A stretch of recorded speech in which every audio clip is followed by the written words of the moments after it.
Yes.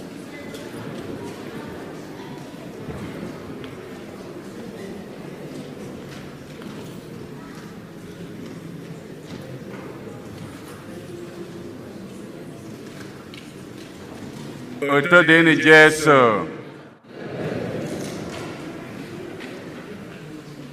N'agbawoka nke 31 n'oge na-adanyeghị n'emume afọ nke 3 n'arọ ụka. Igbo Catholic Community ji obi aṅụrị ekene ezinụlọ anyị niile na ndị ọbịa niile nọ n'ime ụlọ ụka anụnwa tata na ndị niile nọ ebe dị iche iche n'akụkụ ụwa niile anyị na ha ga-aka ụka tata. N'aja nke Maasị tata, obi amaka ọbanye na-enye Chineke ekene na-ayọ ngọzi na amara ya n'isi Padre Pio Awele Ọbanye, onye nke na-eme mmemme arọ 5 eji were mụọ ya. Jude Mmojekwu na-ayọ ka Nnamdi Kalụ ka arapụ ya haa ya aka, enyezina ya nsogbu ọbụla. Josephine Nwiwu na ezinụlọ ya na-enye Chineke ekene n'ụzọ pụrụ iche maka ihe niile Chineke mere na ndụ ya na n'isi ezinụlọ ya. Elias Ụgbọgụ na-ayọ ka Nnamdi Kalụ ebe nke eji ya eji ka afọ na a hapụrụ ya enweghị ihe agbakwunyeziri ya ka a raa ya aka.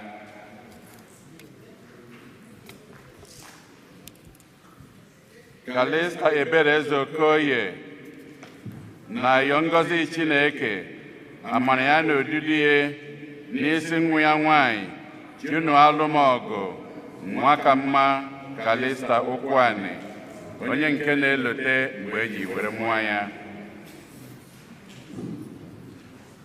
Austin Obika na ụmụ ya na-enye Chineke ekene n'ụzọ pụrụ iche maka ngọzi ya, wee na-ayọkwa maka mkpụrụ obi nwunye ya Ngozi Obika.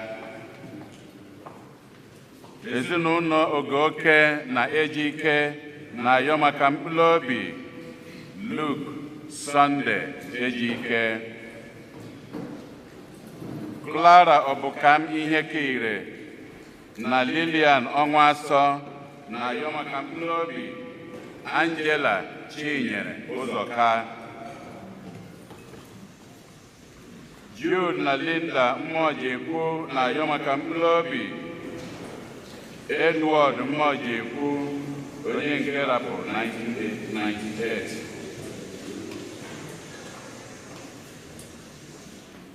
Helen Obi na-ayọ maka mkpụrụ obi nwanne ya nwoke Magnus Mbọnụ, onye nke rapụrụ izu ụka gwụrụ agwụ na Sweden.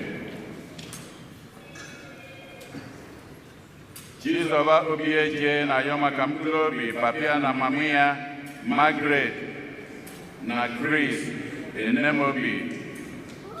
Na-ayọkwa maka mkpụrụ obi Patrick Obieje, Donatus Obieje, Priscilla Okongwu na Damian Okongwu. Ka mkpụrụ obi ndị a niile nwụrụ anwụ anyị kpọpụtalụ, ka mkpụrụ obi ndị niile kwerụ gara aga.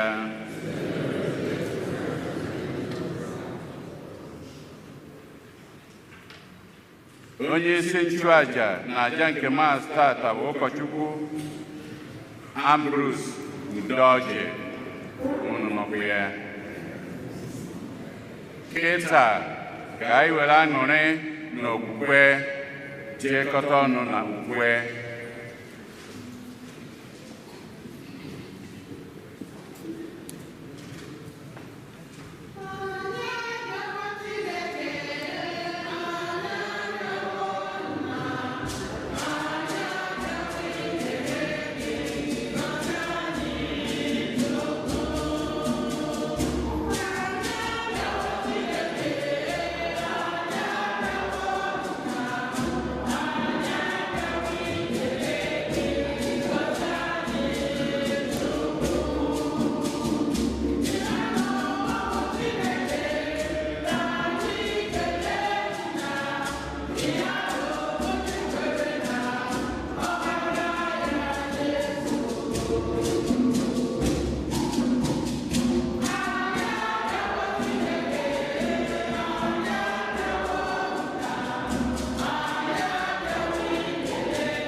gọzie Chukwu.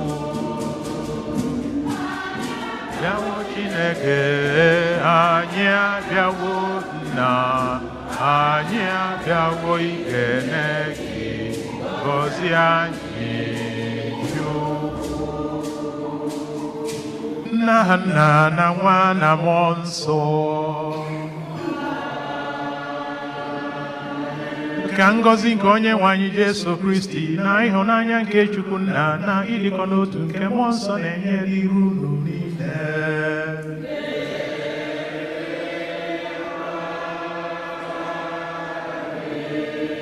Iji nwee kwado onwe anyị ọfụma maka nnukwu mmemme anụmanụ anyị na-arịọ Chineke ka ọ gọzie anyị ma na-ekele ya maka ife ọma o megasịrị anyị. Ka anyị lotenụ adịghị ike anyị wee yọọ Chineke mgbaghara njọ.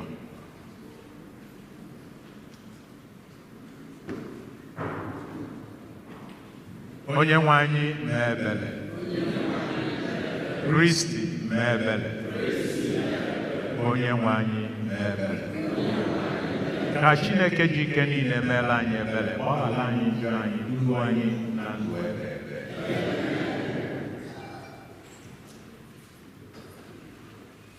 Otuto dịrị Chineke n'elu kacha elu.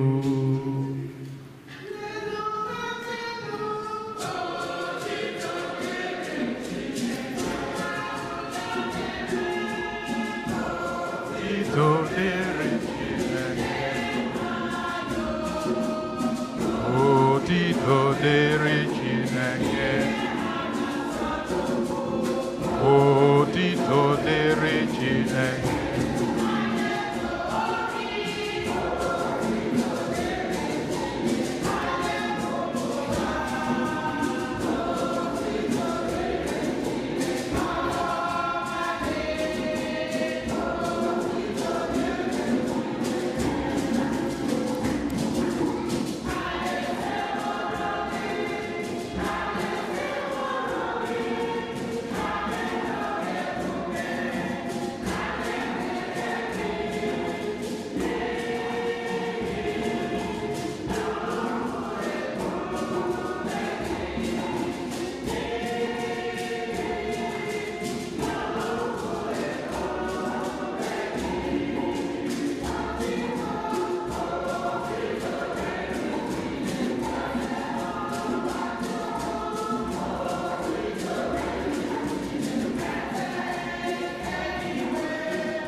Otuto dịrị Chineke. Otuto dịrị Chineke. Otuto dịrị Chineke. Otuto dịrị Chineke. Otuto dịrị Chineke.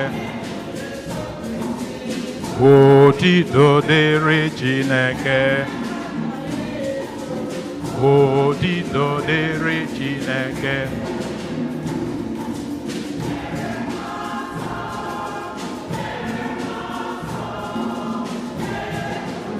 Chukwu na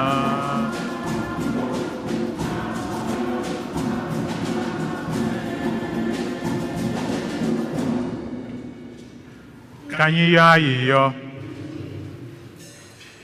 Chineke pụrụ ime ihe niile onye dị ebere site n'enyemaka gị ka ndị kwere na gị ji efe gị n'ụzọ kwesịrị ekwesị n'otuto. Biko mee ka anyị ghara imejọ gị n'ụzọ ọbụla oge anyị na-agba ọsọ nkwa ahụ nke i kwere anyị site na dị nwanne anyị Jesu Kristi nwa gị onye gị na ya na mmụọ nsọ dị ndụ na-achị ebebe ebebe. Ka anyị tọọ ntị naanị na ige ntị maka ife ọgụgụ a ga-agụgasịla anyị n'oge okwuchukwu. Anyị niile ga-achịkọsị uche ọnụ ka anyị malụ ife Chineke na-agwa anyị tata. Ihe ọgụgụ nke mbụ ewetara n'akwụkwọ amamihe. Dị nwenụ n'anya gị ụwa niile ha ga otu mkpụrụ aja nke na-adịghị arụ. Ọ dịkwa ka otu mkpụrụ ejiriji ụtụtụ dasara n'ala. Mana ị na-emere ihe niile ebere maka na ị nwere ike ime ihe dum. Ị na-elefuru anya na njọ mmadụ iji mee ka ha chegharịa. N'ezie, ị hụrụ ihe niile dị ndụ n'anya. Enweghị ihe ọ bụla i kere bụ nke ị kpọrọ asị, n'ihi na ọ bụrụ na ị kpọrọ ihe ọ bụla asị, ị garaghị egbu ya. Kedu ka ihe ọ bụla ga-esi adị ma ọ bụrụ na ị chọghị ka ọ dị? Olee otu a ga-esi chekwaba ihe na-esighị n'aka gị bịa? Ị na-eme ka ihe niile dịrị n'ihi na ha bụ nke gị dị nwenụ. Dị nwenụ onye hụrụ ndụ n'anya, ọ bụ gị na-echekwaba ihe dum maka na ha bụ nke gị, maka na mmụọ gị bụ anwụ anwụ dị n'ihe dum. Nwayọọ nwayọọ ka iji agbaziri ndị na-emehie emehie. Ị na-adụ ha ọdụ, ị na-echetakwara ha otu ha si emehie, ka ha were sepụ aka n'ihe ọjọọ, were tụkwasị obi na gị bụ Osebụ. Okwu nke Osebụ.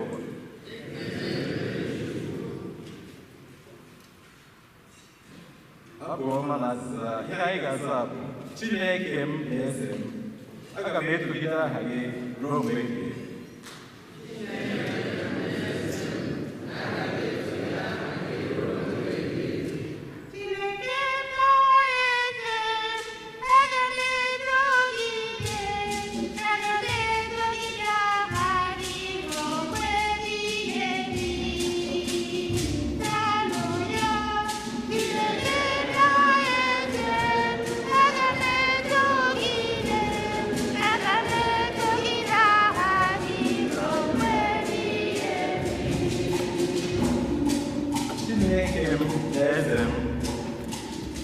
Aga m eto gị, aga m agọzi aha gị ebighị ebi.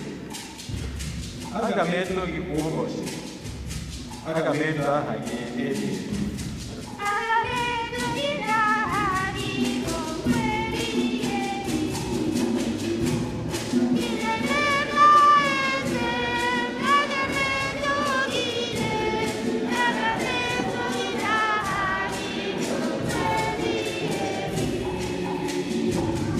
Onye nwe anyị bụ onye amara na onye ebere.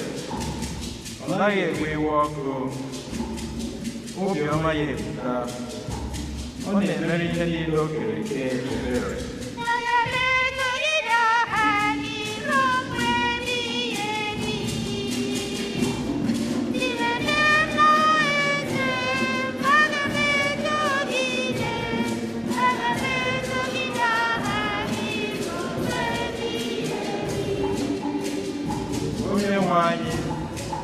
ihe ndị na ekere kelee gị ka ndị kwere na gị too gị ha kọọ akụkọ ebube nke alaeze gị ha kwuo okwu banyere ike gị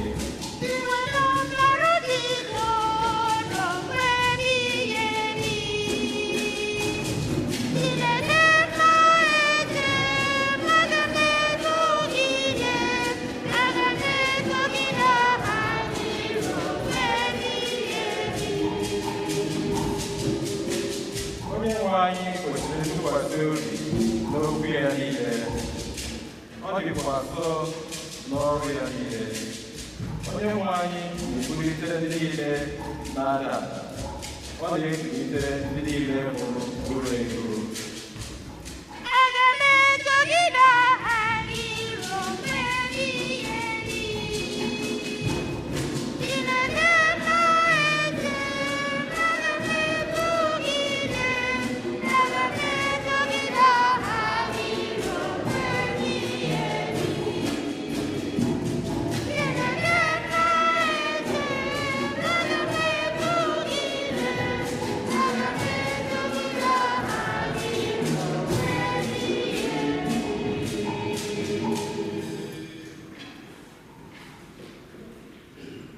ihe ọgụgụ e wetara n'akwụkwọ ozi nke abụọ Pọl dị asọ degara ndị Tesalonika anyị na-echeta unu n'ekpere ugboro ugboro na-arịọ ka Chineke anyị mee ka unu bụrụ ndị kwesịrị ekwesị maka ogo ahụ ọ kpọrọ unu anyị na-arịọkwa ka o were ike ya nyezuo unu ihe ọma dum na-agụ n'obi bịakwa mezuo ihe dum unu ga-eme n'okwukwe otu a ka a ga-esi enye aha onye nwe anyị Jesu Kristi otuto n'ime unu bịakwa nye unu otuto n'ime ya site na amara nke Chineke anyị na nke onye nwe anyị Jesu Kristi. Ụmụnna m, abịa n'okwu gbasara ọbịbịa nke onye nwe anyị Jesu Kristi na otu anyị niile ga-esi gbaa ya gburugburu unu ekwekwala ka ume na obi koro unu n'elu ọsọsọ ka unu ghara ikwenye akụkọ a na-akọ ugbu a nke na-asị na oge ọbịbịa onye nwe anyị eruola. Ọ bụrụ na unu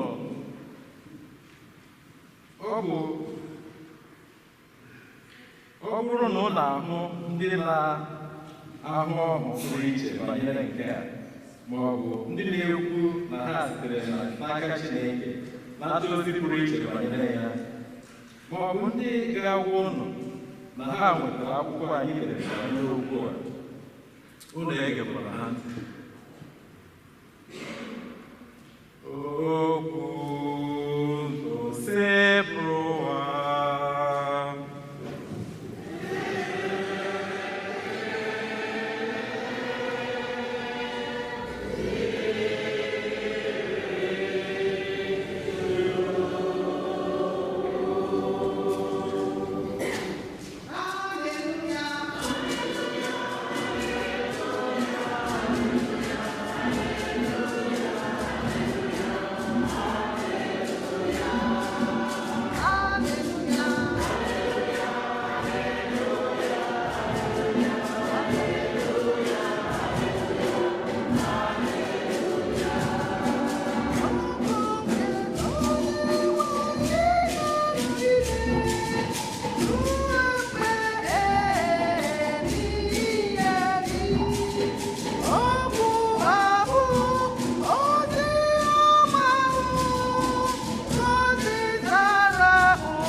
anyị nọnyere unu.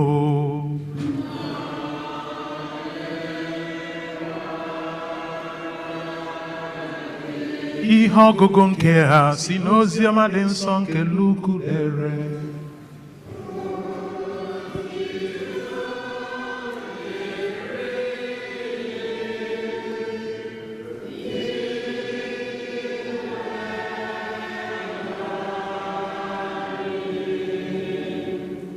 Mgbe Jesu banyere na Jeriko wee na-agafe n'ime obodo ahụ, otu nwoke a na-akpọ Zakeus pụtara.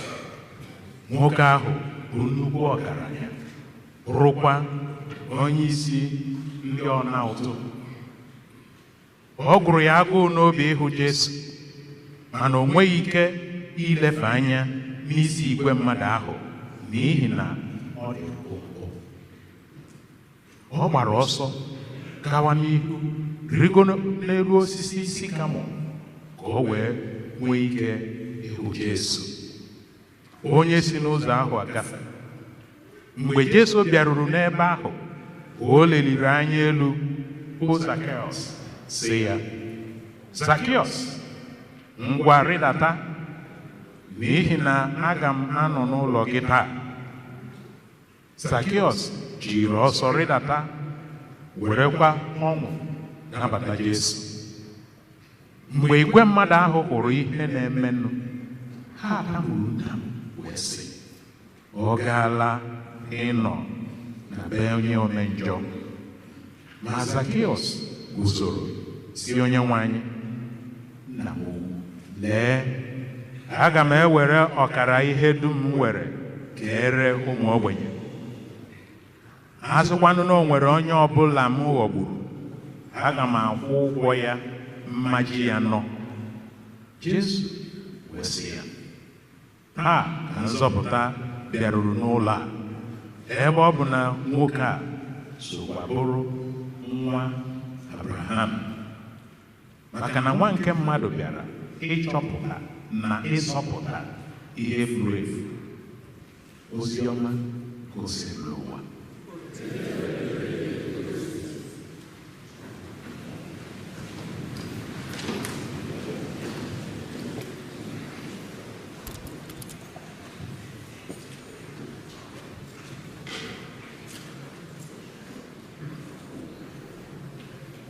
Amen.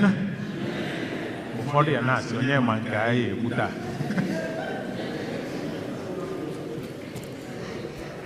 Unu na ya?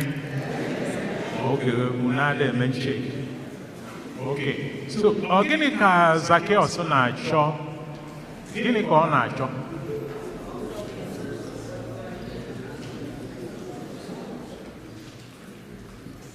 Gịnị ka Zakeus na-achọ?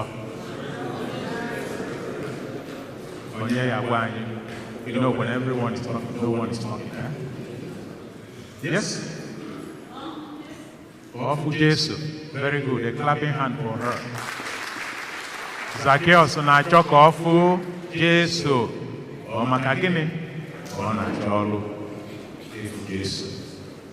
Kedu ife o bu n'obi wee na-achọ Jesu? Ndị saịdị asatọ, ndị saịdị olu unu. Yes? Ka ọ nwee nweta nzọpụta, afa gị bụrụ Mama Ịma. Ọ bụrụ ya, kwụọlụ na Mama Ịma aka. Ọ bụzikwa ya nyasobe onye sịtali ọ bụrụ mụ. Eziri m ozi eziri. Okay. Kedụzi ife kpatalụ Zakeus ji wee chọba nzọpụta?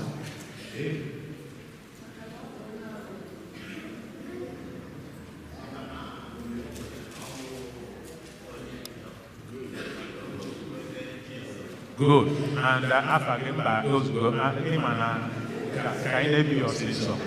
Kwụpụrụ na ya aka. Good. O kwetara na ya bụ onye omenjọ, wee kwetekwue n'ife n'ife ọgụgụ nke mbụ kọwara anyị bụ na Chineke na-agbaghalụ gịnị mmehie ndị nke ya. Unu nọzikwa ya. Mgbe Zakeus na-achọ ịbụ Jesu ka ọ nwee nzọpụta maka ibi na o kwenyere na ebere na afọ ọma Chineke. Okay? O nwere ọgbata ufie? O nwere. Yes or no? Kedu ya aza? Yes. Ọkwa ndị azara, ndị aza. So ndị a ya azakwa. Yes. Ndị a nọkwa ya? Okay, yes. O nwere ọgbata ufie ma ọ bụ ife mgbochi o nwetara? Nke mbụ, ọ dị gịnị? Mkpirisi. Gịnị onye ka?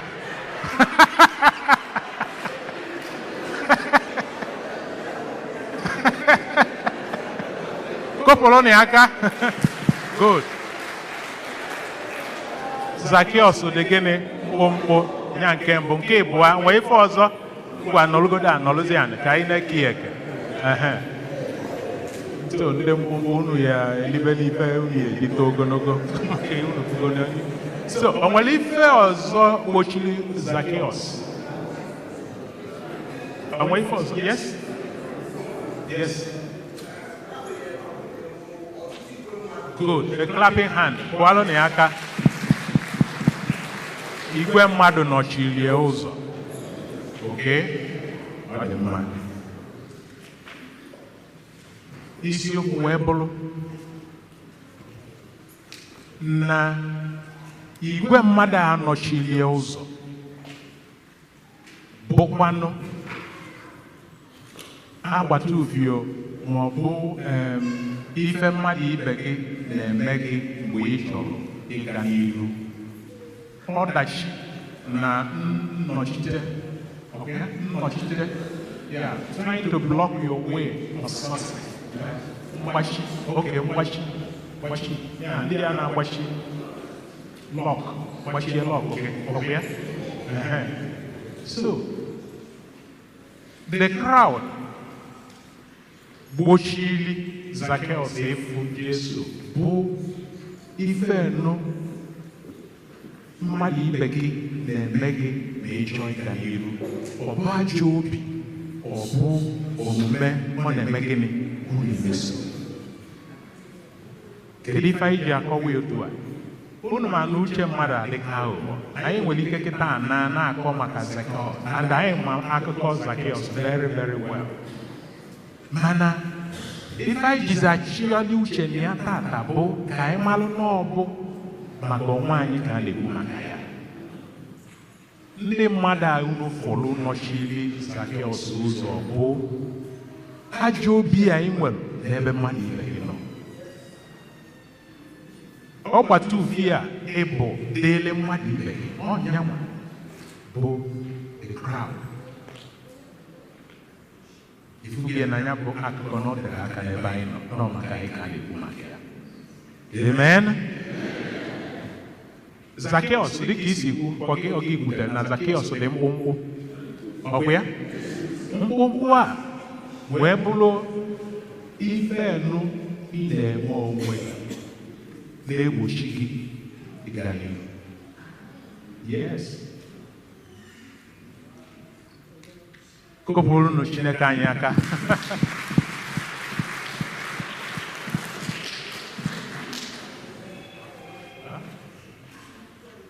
Chukwu anyị ebuga ọnya ka anyị ji excavate ife ọ na-agwa anyị maka na anyị kwesịrị ịghọta okwu nke Chineke na ụdị o si metụta anyị. Ụdị ikwu maka ndị ọzọ maka anyị. So, na mkpụmkpụ anyị fụrụ eji wee kọwa maka Zacchaeus bụ ihe ị na-eme onwe gị. Ụfọdụ obofa ji onwe fa ịga n'ihu. Mana kedu ife Zacchaeus mere? Ọ sị mba. All these are stumbling block on my way, I will convert them into stepping stone. Ọ gbata uhie anụnwa ma nke ntili onwe m na ya ma nke ndị ọzọ tili mụ na ya mma atụgharịfa niile ka ọ bụrụ okwute nji wee mee gịnị wee lifere ebe nne.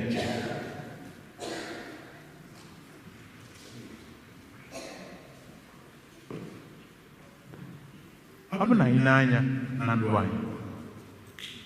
anyị afụ na ọ bụ ife na abụọ Zacchaeus knew that he was not the best of persons or people. Oh man, ya brace woman. Who is on out? And oh man, no, as in now, or night, or look at here, look at here, look at Tina. Oh man, no, Manam won chale otu afọma na obi ebele Chineke dị n'ife ọgụgụ nke mbụ na nke ịbụọ. Ọ sị mba mma tọrapụ onwe m n'ife achị ka m wee nweta ka m wee nwere onwe m. Ka o kpebili na ya ga-azọpụtazi onwe ya, ndị mmadụ bulbata. It's good to understand the scenario presented to us. He has made up his mind to be saved, and he was ready to move forward. God had just improved the better. And I asked those who can Jesus no way better was the alpha, a blue weapon better or so. The queer, apologies to Jane and Flea, apologies to Jason will come. Okay? Zacchaeus of the Levant, external pressure, external aggression, external attack or distraction, stumbling block. Zacchaeus was again, no. I'm a Moyen and Megani, Moyen and Ledania. Amen. Magalizi for you were Daziana, you be, you were, give, okay, or car, or car, or combo, Weke. Kelizi vi wewe kibo onebu oifo neme jiwe tisa desinono. Zacchaeus sino. Iwewe owe subi na beki.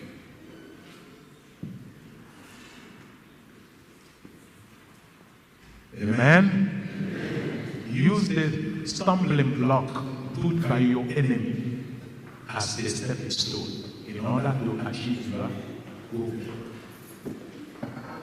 The stumbling block and the kuabrono makagewa. All the day, whether you like it or not, you can't avoid it. Ọkwa Jesu, o jenu be Zacchaeus, asị na o jelu be onye omenye ọrịa. Ọ bụ na o jero, anyị arapụ ya, anyị asị na ọ na-agba oke.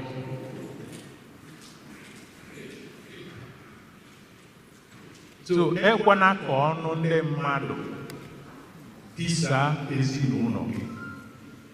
Tisa ndụ gị. Ọ nwere ndị si na ba ya egbu onwe ba na a na-akọpụ ọnụ na paadị nwa gịrịgịrị ọ na paadị nwa chọrị chọrị ọ na paadị dọla. You see external attack. Nwata mgbakalia ibie nkụ asị na o mere gịnị na ọ gbara n'ajọ ọfịa ịgbọrọ ọgwụ ego ọ bikọs na ọ dị ka inwetara gị ego na-ekwuzi ya n'obi ajụwa ejekwana ekulu mmiri bụ onye a ejekwana elikwana rice a ọ ga-enye gị ọgwụ ilira rice a igori gị nwa bụ onye si ka imepụ ụlọ ọra iwee na-anụ ife eji afọ ọma gị ekwu maka gị kedu ife ime ịgba brek nke gara n'iru. Amen. Ifugo na abụrụ akụkọ Zacchaeus na akụkọ anyị ga na-ekwu maka ya. Kedu ife iji rapụzi ya ndụ ochie ibili onwe ka na abụrụ gị ọgbata uhie alụ na mpụ imelọ eri ụwa ka ịfụzila amala Chineke inwe ka kwe ka nọlụ na ya. Zacchaeus si no. Man nọ ebe nọ I have to move forward. It is if I can share Kaji. Will we have in Western Yachi? It can you. I'll give you a way. Ligole papu also.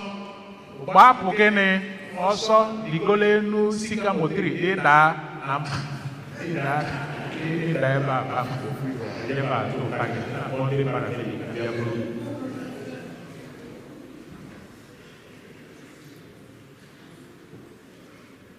Unu nọzụkwa ya ọ nwekwara na ife ọzọ anyị ekwu maka ya ọ dịcha nkọ nke a bụkwa ebe okwu dị Zakịọs wee sị na onwe onye ihe ahụ ogburu na ya eje megịnị ụwachi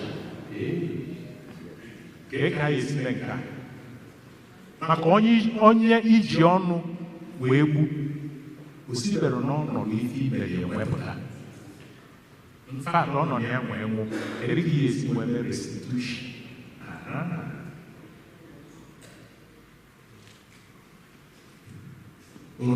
That's it. Manu abron me, abron me choose if I go, even they choose go, if I go where I see one. Kinu makonye one good. Onye zụrụ gafịa oge enweburu moto na nkịta onye na-abịazịa as onye apprentice n'aka gị site na mbọ ọ gbara nweta moto ịtọ ma nweta ụlọ ịsaa n'ụlọ iduwelie ụlọ ka ọ gbafịa idu ụlọ ka o idu afịa idu afịa iduwelie afịa ka o si wee kwesị na dị merie ike kweta onye abụ wee tụgharịa wee zuo ori wee nwụnanị ya ka eri esi mee restitution ke maka onye isi n'olile amoosu n'ọgwọrọ ọgwụ n'ọgwọrọ ntagbuo imo n'ọbụ nke a ma n'asị ya asị n'ọgwụ egburu na ndị obodo niile kpụ ya asị iwu aliko unu nọzụkwa ya mana unu anọcha ọzọ ya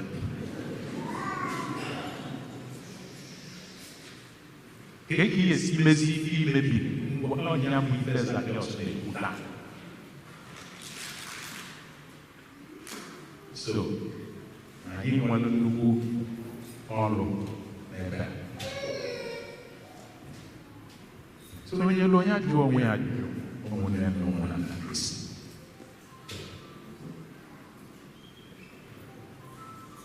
Isi onye a na ị anụ ya ma ọ na ọ ya anụ gị ya akpọfete gị ebe nwanne o wee kpọfete gị agha akụkọ apụ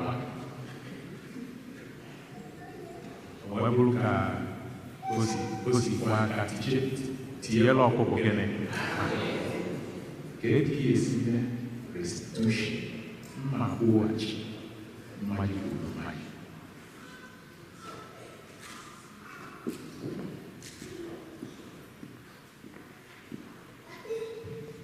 Anyị na-ayọ Chineke ka o nyere anyị aka anyị mezie ọkacha ebe nọ anyị si emegide mmadụ ibe anyị. Zakịọs si na onye nwe ndị nye ahụ ọlịlị ya kwụghachi. Onye iji ọnụ mebie afa ya ka e ga esi mesi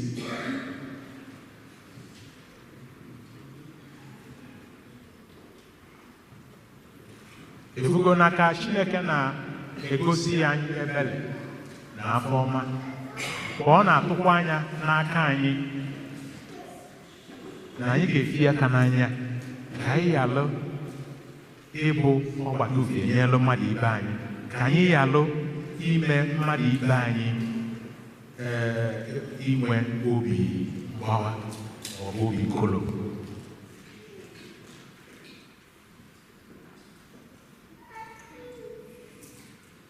N'ikpeazụ ka anyị chetanụ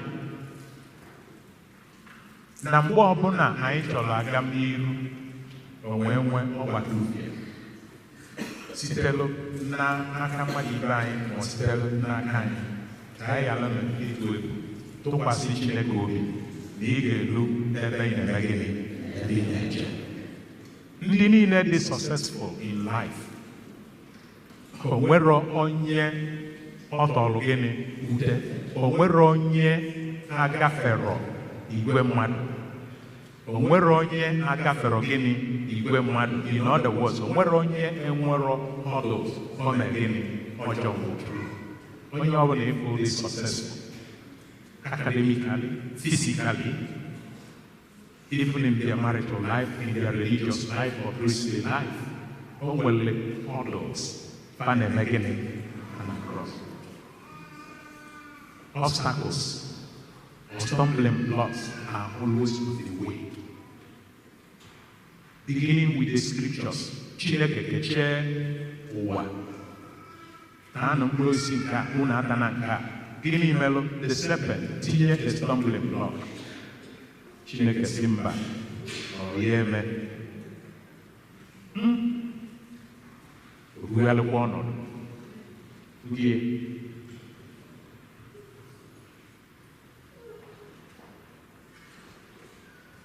Our Blessed Mother Mary ka ọ mụkwazị ya bụ nwa ya azọpụta anyị, o nwere ohere ebe ha nyere ya jee n'ụlọ anụmanụ wee mee gịnị wee nwa Jesu. The devil cannot succeed in putting stumbling block. Amen. Herod wee sị na ya jeenụ unu ebe ọ bụ ahụrụ nwata bịanụ ka unu gwa m ka jee wee soro Pọl Mesia to put a stumbling block.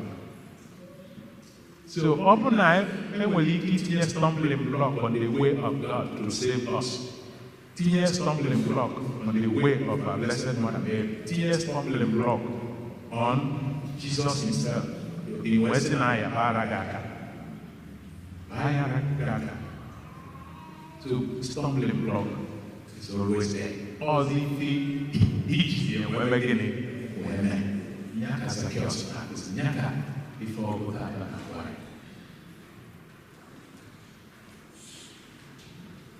Ka Chineke gọzie anyị ma chekwaba anyị site na Kristi inwe na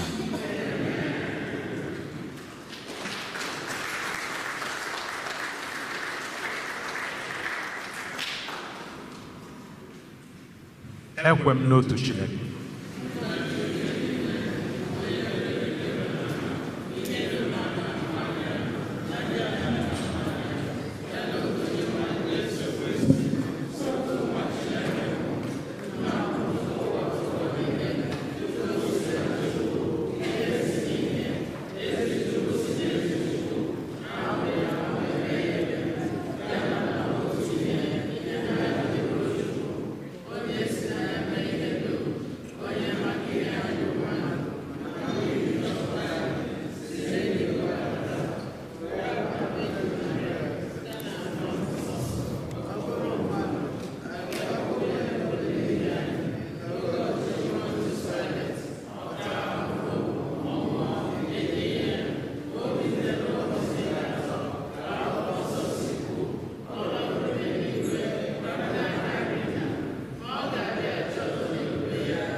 Ka anyị jizie n'oge a nwee kọwapụtalụ Chineke ka o si aba anyị.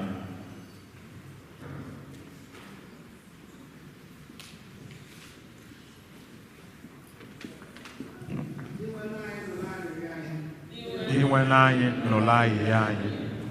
Maka ụka nke Kristi, ka ụka Kristi bụrụ ebe mgbaba na nzọpụta nyere ndị otu Kristi na ndị nọ na mkpa, anyị arịọ gị Iwe n'anyị n'ụlọ ahịhịa anyị.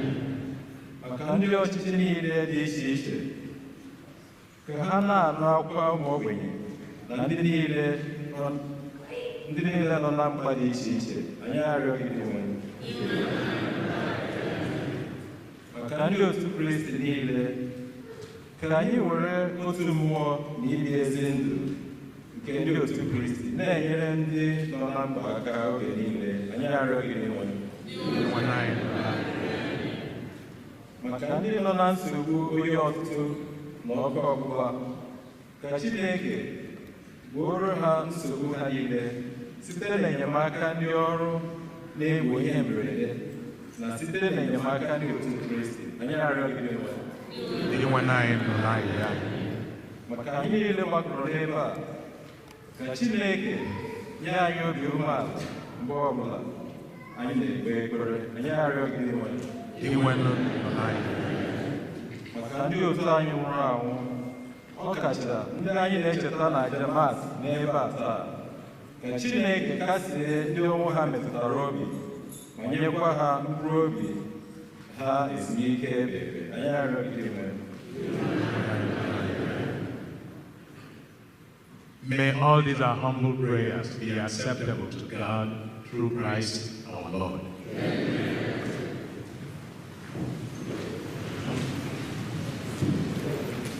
Amara gị ebuka, Chineke onye kere mmadụ. Amara gị ebuka, onye nwe. Anyị sị na amara gị bara ụba, Chineke onye anyị ji na-eme ọnụ. Amara gị onye nwe, onye kere mmadụ. Amara gị ebuka, onye nyere anyị ndụ anyị. Ọdụpụta mere anya tụọ ebuka, ọkwago onye na-agwọ n'anya ọrịa anyị. Ebuka, onye nwe m, ewo papa m. Amara gị ebuka, Chineke onye kere mmadụ. Amara gị ewo papa. Amara gị ebuka, Chineke onye ji na-eme ọnụ. Onye nyere anyị ndụ. Amara gị ebuka, onye gwọrọ anyị ọrịa anyị. Ọkwago onye na-enye n'anya ụmụ anyị. Ọkwago onye na-edunu anyị ijele. Ọkwa gị onye na-ebuli anyị elu. Ebuka, onye nwe m, ewo papa.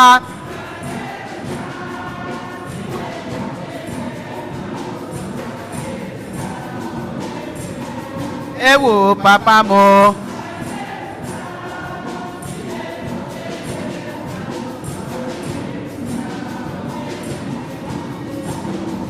Ọ bụghị mmadụ ka otito m ga-adịrị nụ.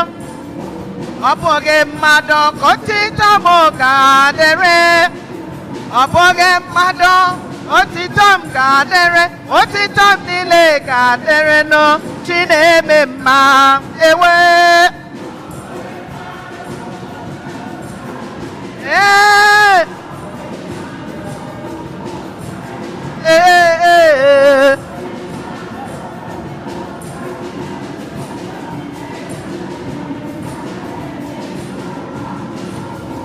Apọghị mmadụ kọntentị anyị ga-adịrị. Apọghị mmadụ kọntentị anyị ga-adịrị. Ọ bụghị nwoke, ọ bụghị nwanyị, otito anyị niile ga-adịrị nụ. Chi na-eme mma. Ịma na ọ bụrụ mmadụ.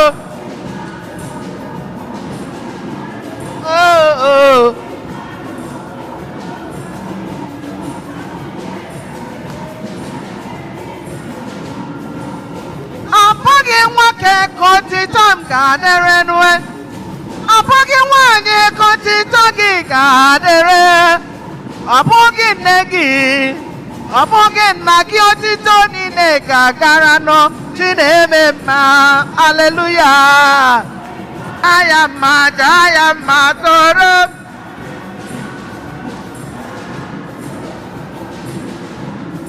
Eluwa mmadụ bi n'ime ya. Elelele. Ihe niile ekere eke na-ekume n'ụwa ala.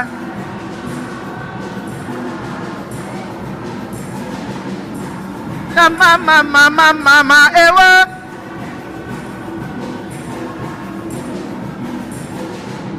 Jaya ma soro.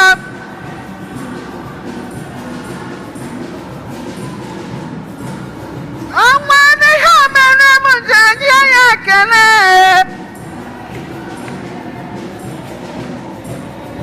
Ọnwa n'ihe mere m ji ebu n'ọya bụ otito.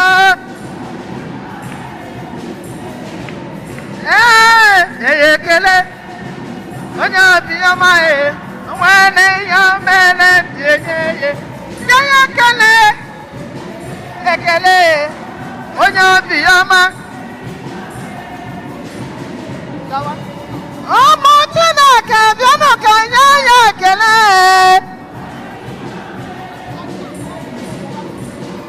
Onye na-eme mma bịanụ ka bulie ha ya elu. Nye ya ekele, nye ya ekele ekele. Onye obiọma. Nye ya ekele, ekele onye obiọma. Ụmụ Anaeze bịanụ ka bulie ha ya elu. Onye o nyere nwa bịanụ ka ekele Chineke lele. Nye ya ekele onye obiọma. Onye obiọma. Nye ya ekele ekele onye obi ụtọ.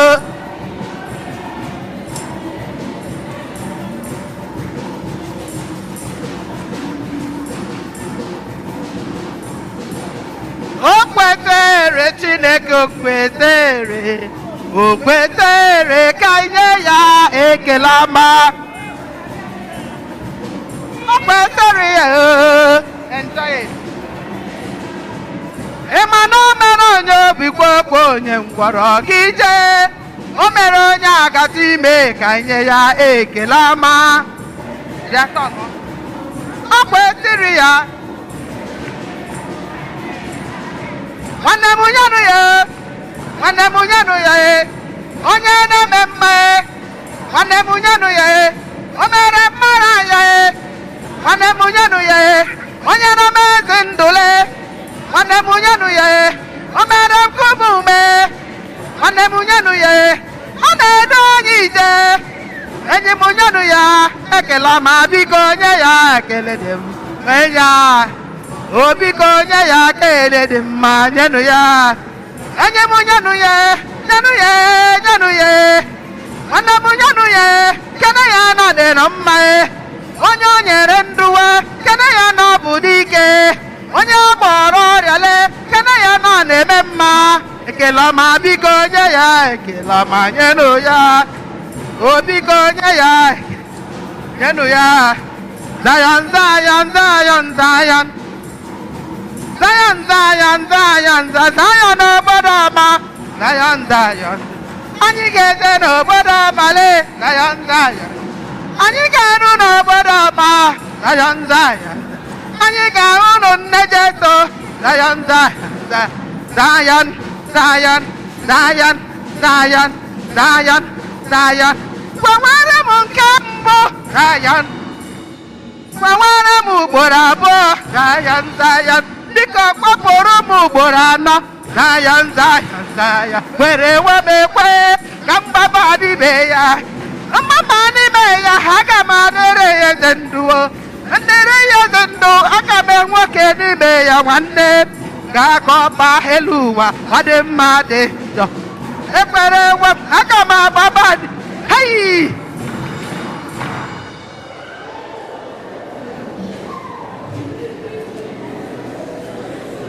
Yọba na ụmụnna m ka aja mụ na unu na-achụ bụrụ ife ga-asọ Chineke ji ike niile ịnalụ nnụ.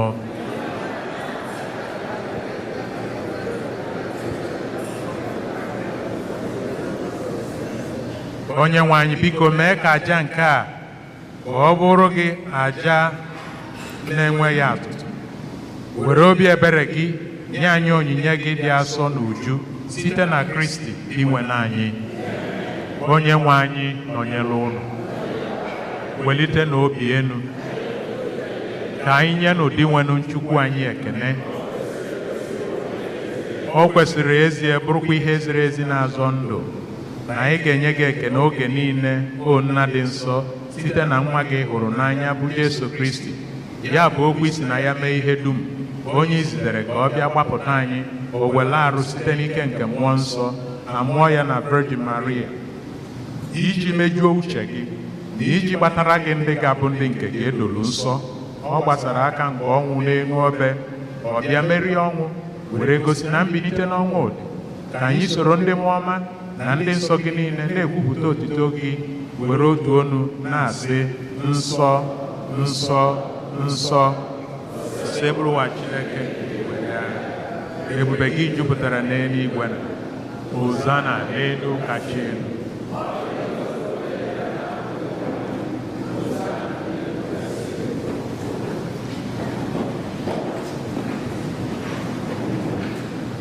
Nna anyị dị nsọ ezie, sọ gị na-edo ihe dum nsọ. Anyị na-ayọ ka ido onyinye ndị a nsọ site n'ikwughaza ha mmụọ gị, ka ha wee ghọrọ anyị ahụ na ọbara nke onye nwe anyị Jesu Kristi, onye bịara tupu edunye ya n'ọnwụ nke o jiri aka ya were nara were achịcha, nye gị ekele na otito, nyawa ya nye ya ụmụazụ ya sị, daranụ nke a, rienụ ya unu niile, nke a bụ ahụ nke a ga-eduru nye maka unu.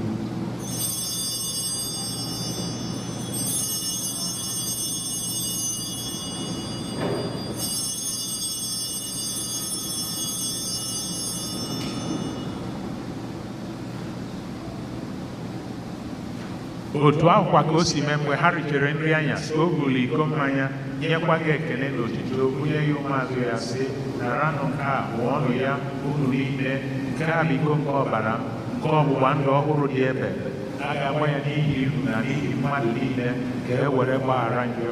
Na-emenụ nke a na ncheta nke m.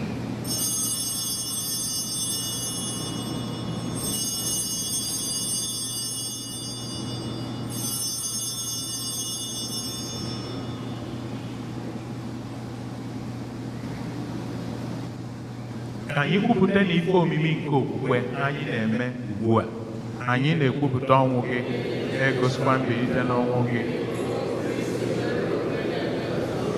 Nna, na ncheta nke ọnwụ na mbilite n'ọnwụ nke nwa gị, anyị ebunye gị achịcha nke ndụ na iko nke nzọpụta. Anyị na-ekele gị n'ihi na ikwere ka anyị dịkwa ịbụrụ n'ihu gị na-efe gị.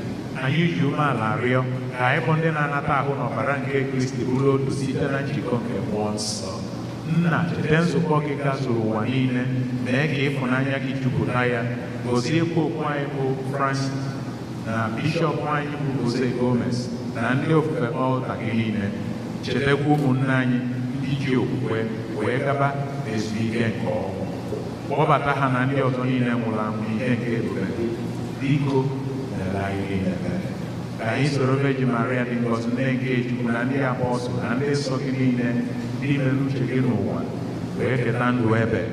Ka anyị soro okwe ha na-eto gị site na Jesu Kristi nwa gị.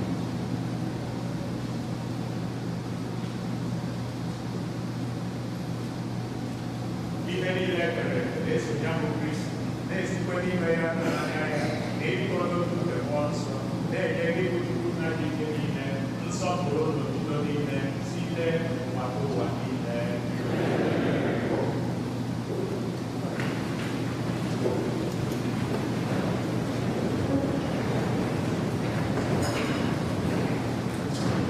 Ụmụnna, ka anyị nwere ekpere nụ onye nzọpụta anyị kụziri anyị wee kpọkue Chukwu nna anyị nọ n'eluigwe.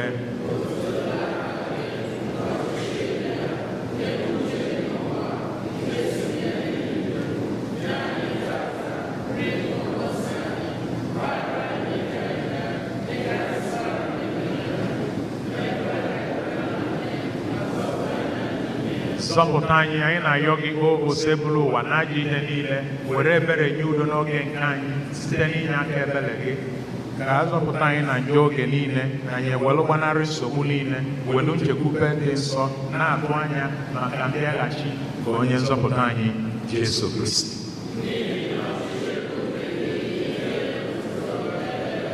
Onye nwe anyị Jesu Kristi onye gwalụ ndị apọstụl gị udo ka m na-arapụrụ unu, udo nke m ka m na-enye unu, enekwana anya na njọ anyị kama na-ekwesị anya n'okwukwe nke nzukọ gị, nye ya udo na ịdịkọ n'otu mgbe niile ka uche gị siri chọọ, gị bụ onye dị ndụ na-achị ebebe ebe. Udo ose bụrụ ụwa dị elu unu mgbe niile. Ka anyị nyerịta n'onwe anyị udo.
mmadụ jide mmadụ ibe ya achụnta ego ana m arịọ gị Chineke bịa n'ụwa lago n'iyi ya Chineke n'obido ya na n'ụmmadụ n'ugo nta onye nwe n'obido ya na n'ụmmadụ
Anyị ya ayịyọ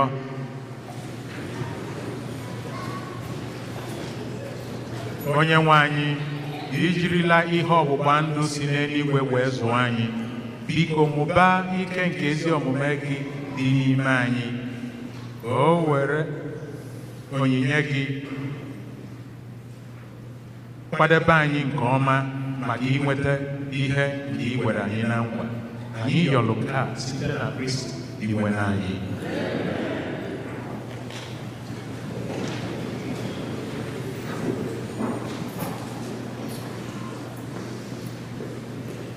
ka anyị nọrọ anyị maka anyị ọgwa mmiri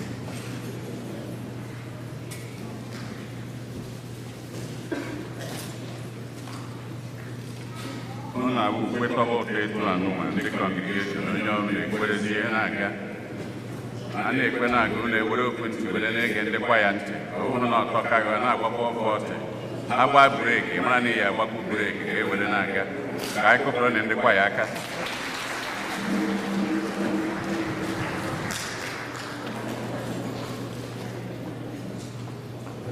ndị karizm na-ekele ndị niile na-ekele Chineke ka ihe niile ha mere si wee gaa ọfụma n'izuụka nke anọ gara aga were na-ekelekwe ndị niile sonyere ha na-ekele ụnụ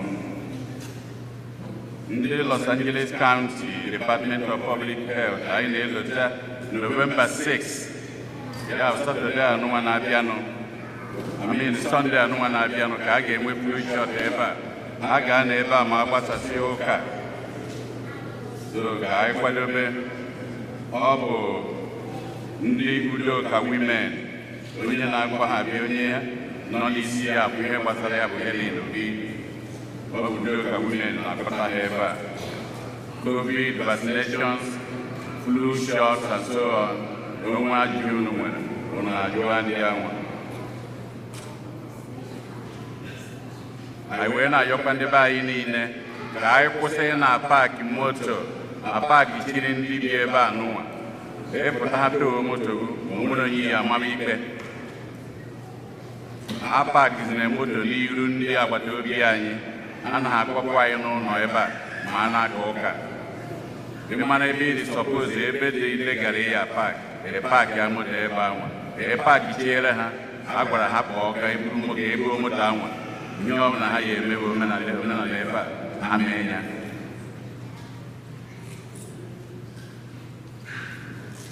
ndị ọta savas ya ebidokwa ha ya ewere ndị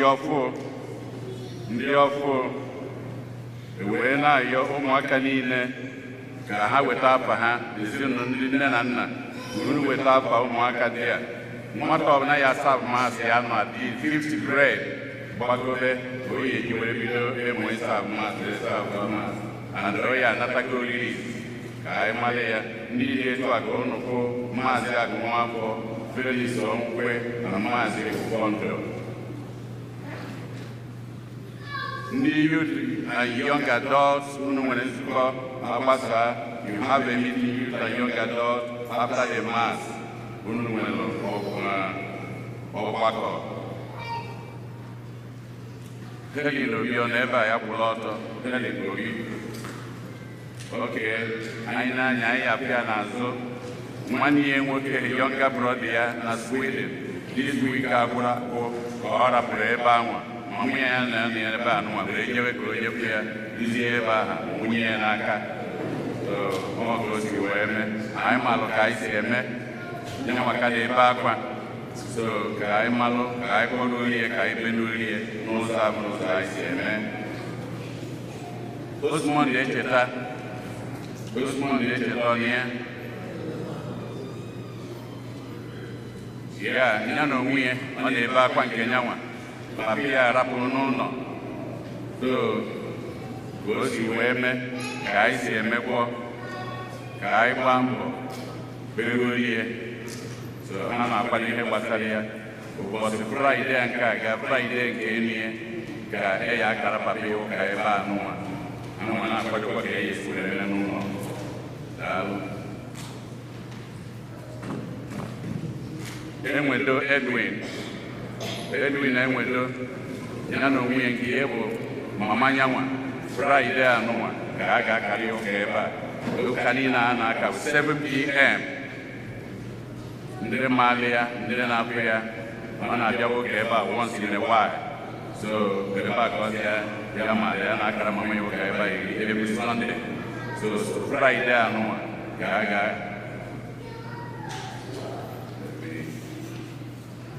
ya Fraịde anụnwa ka a ga-akara mama ya ụka ebe a 7 p.m.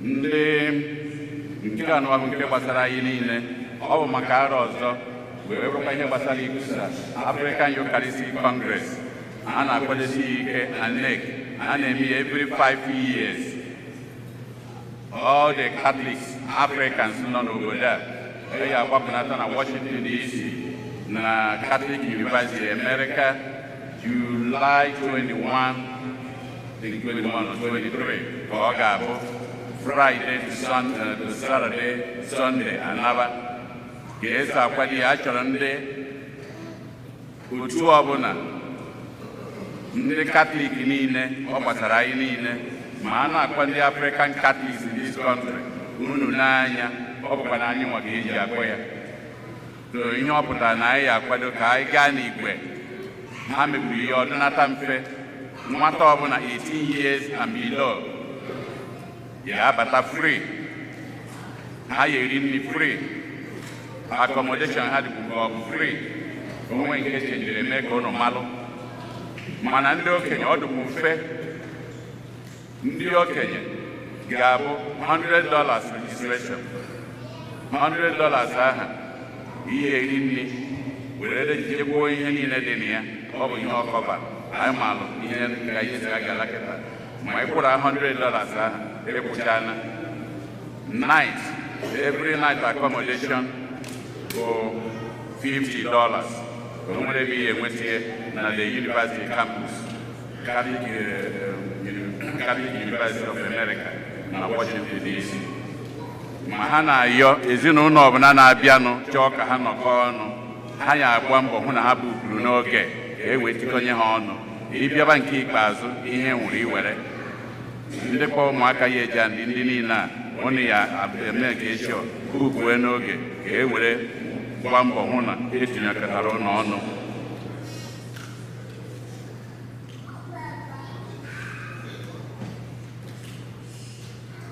Nke ọzọ bụ African Diaspora Priest, ya bụ ndị be anyị niile ndị Afrịka niile bụ ụkọchukwu n'obodo a na-akwado ịnabata ha ịga luncheon ụbọchị anwa a na-eme nzukọ ya. Ndị be anyị so ha eme nzukọ mụ na amụchie Fada Mike Ume na Fada Akpan, and ọ bụrụ na a gaa na the list anyị afụ ebe 49 or 50 something hadụ ndị Igbo n'onwe ya dị ebe 27-30 priest. Iji were gwa gị na ọ bụkwa na anyị maka eji aba. So ihe ọ pụtara bụ ha nwere tiketi eji sponsor ya. The Archdiocese them about it. Parishes na-ego ndị ego nwu table. The table a ticket is $75.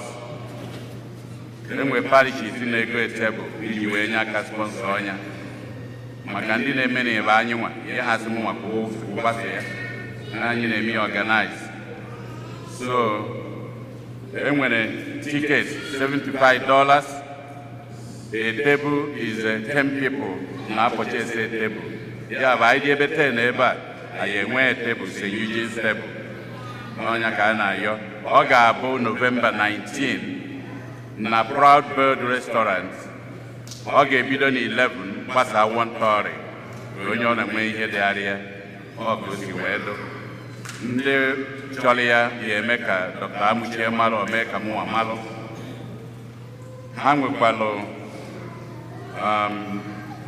sponsorship nke ha nwegalụ for ad 1,000 full page ad, 500 half page, quarter page 250.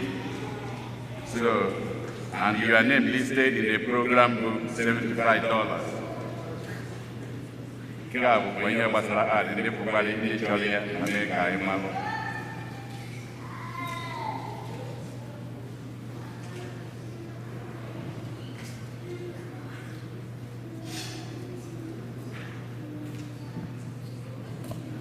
Only 1 week on ever. Gbagota n'ozugbo. Nke a bụ maka ụmụaka anyị ndị na-abụ ha nụ ha egwu jaire nke ọbụla isi ha epebe epebe. Nkịta ọ na-abụ ihe ọ bụ only 1 week.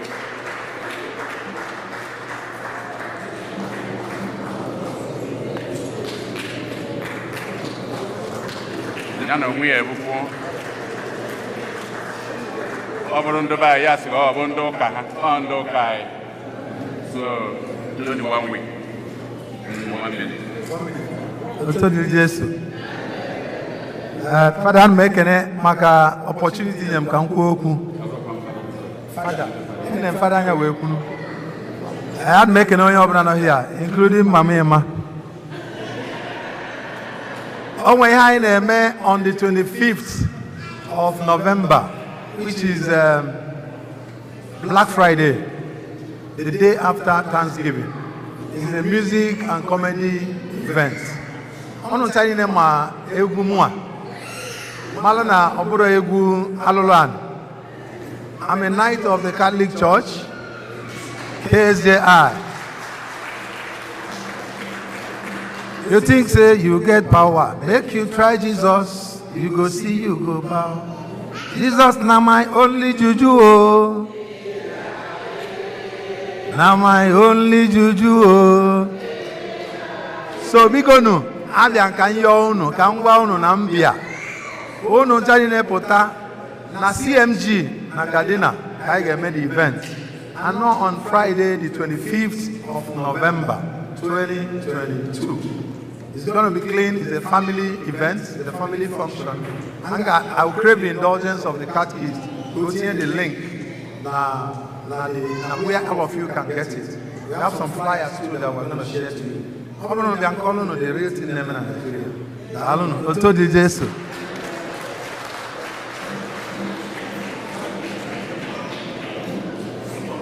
Because of November 12, na the same hall, CMG Hall, ofu onye n'ime anyị ndị Igbo, onye Igbo.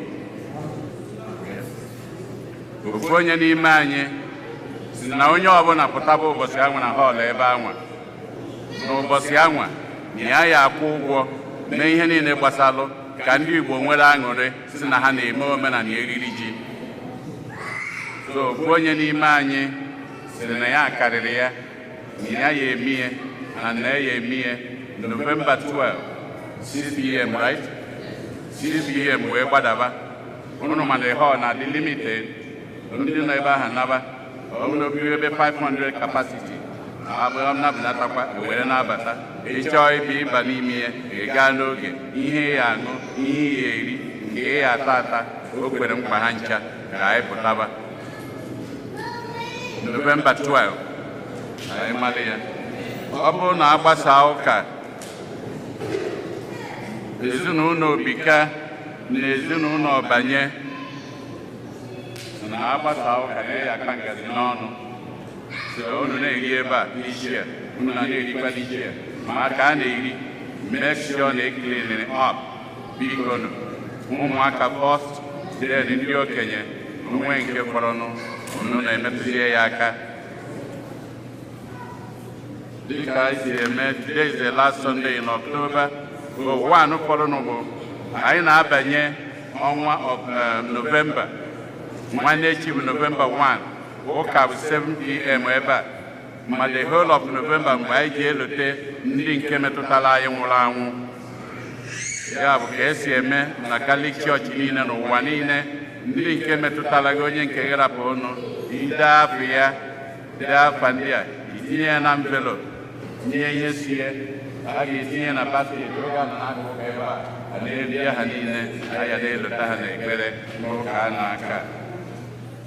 Nke ikpeazụ bụzi all the October babies, may you stand up. If you are born in the month of October, stand up. Happy birthday to you. Happy birthday to you. Happy birthday, dear October babies. Happy birthday to you.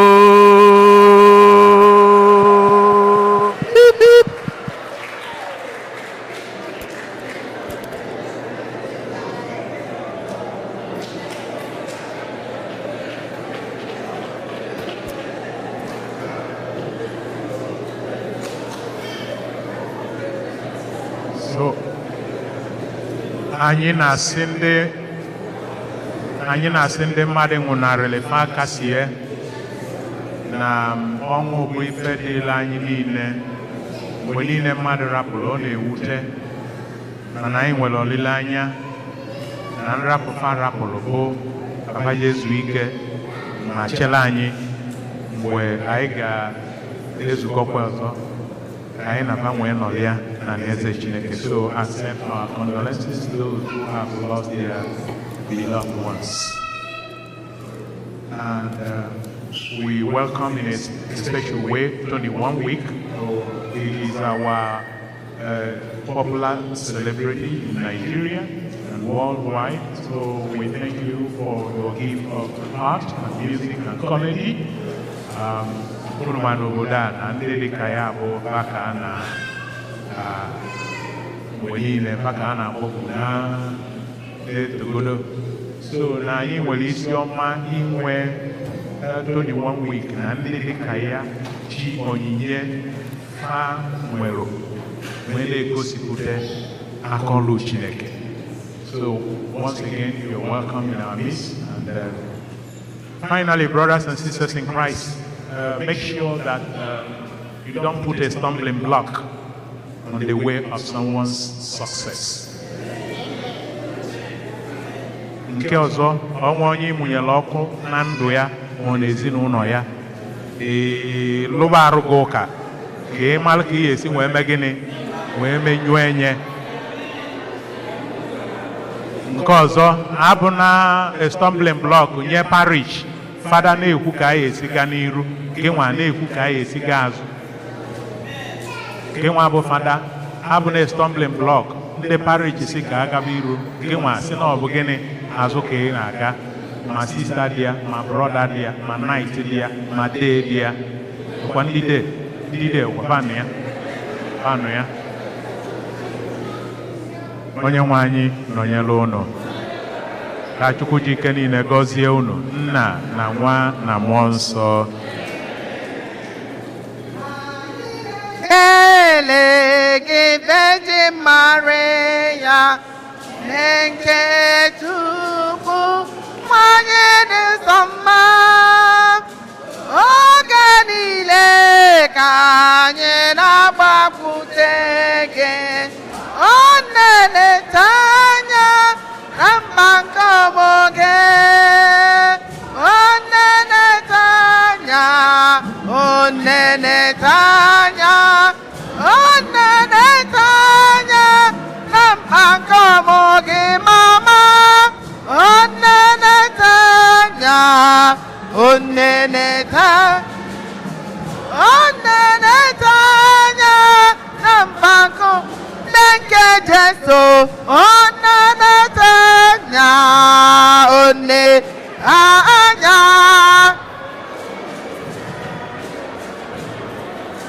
nne na-enwere atụ ọ na-eleta anya ọ na-eleta anya ọ na-eleta Mama anyị na-ekele gị Virgin Maria nke Chukwu nwanyị bụ nsọ mma oge niile ka anyị na-agbakwute